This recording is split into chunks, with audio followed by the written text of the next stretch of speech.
আসসালামু আলাইকুম। গতকাল রাত থেকেই অনেক ধরনের গুজব ফেসবুকে, ইউটিউবে দেখা গেছে এবং আমি নিজেও অনেক কিছু শেয়ার করেছি।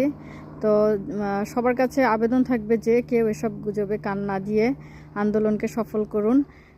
এবং অনেক ধরনের কথাই শোনা যাচ্ছে, অনেক ধরনের বিভিন্ন স্থানে দাঙ্গা হাঙ্গামা লেগেই আছে। তো এখন সরকার দলীয় লোক বা আমি জানি না অন্যান্য দলগুলোও হয়তো বা ইনভলভড আছে কিছুটা, তারা একে অন্যের উপরে দোষারোপ করা শুরু করেছে এবং জনগণের মনোযোগকে তারা অন্যদিকে ডাইভার্ট করার চেষ্টা চালিয়ে যাচ্ছে।